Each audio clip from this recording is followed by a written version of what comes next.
Je vais vous parler d'hygiène intime et de l'hygiène de l'oreille parce qu'en ce moment j'ai des petits problèmes d'audition. Tout simplement parce que j'utilise ça.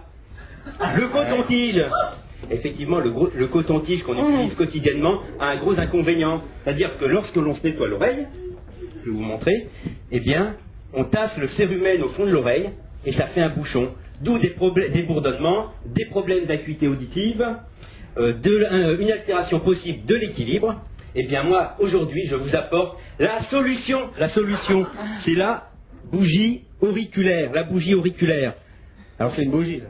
Oui, c'est une vraie bougie. Alors c'est un procédé ancestral qui date d'environ 2000 ans, qui nous vient de la tribu des Indiens Hopi en Amérique du Nord.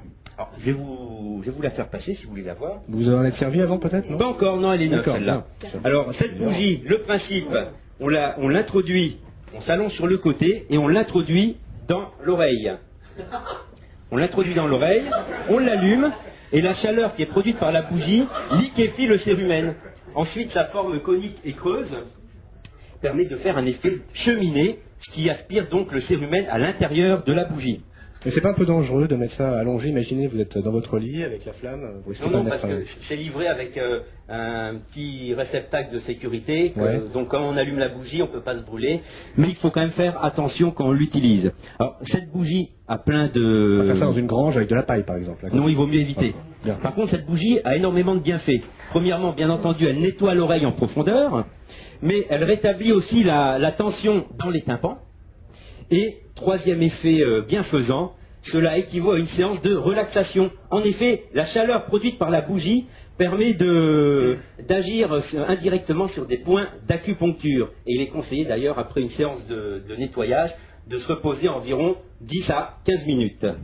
Alors, en conclusion, quand vous achetez ces bougies, vérifiez qu'elles sont bien aux normes CE. Si un enfant l'utilise, il faut bien entendu la présence d'enfants. D'enfants, bien sûr, d'adultes, mais aussi d'enfants. Entre vous, allez. On met un petit pétard à l'intérieur et hop, on y va. Et si vous voulez la trouver, donc ça coûte un petit peu cher, ça coûte environ 7,50 €, entre 7,50 € et 9 €, et on la trouve dans tous les magasins bio. C'est cher ou pas? D'après vous, 7,50 €, c'est cher pour un tel produit? Ça vaut le coup? C'est-à-dire que c'est un produit... Non, mais ça vaut le coup? Oui, ça vaut le coup. Est-ce que le rapport qualité-prix est-il là? Oui, ça vaut le coup et c'est un produit qu'on va utiliser une fois tous les mois ou tous les 2 mois. Attendez, parce qu'on brûle quoi? On rajoute une bougie à l'intérieur ou c'est ça, le cornec et la bougie? On brûle ça. D'accord, donc vous pouvez pas le réutiliser, vous faites une seule fois et ça se consume totalement, c'est ça, non? Oui, c'est ça. Usage unique. Voilà, d'accord. Et c'est une bougie par oreille, donc c'est vendu par 2. D'accord.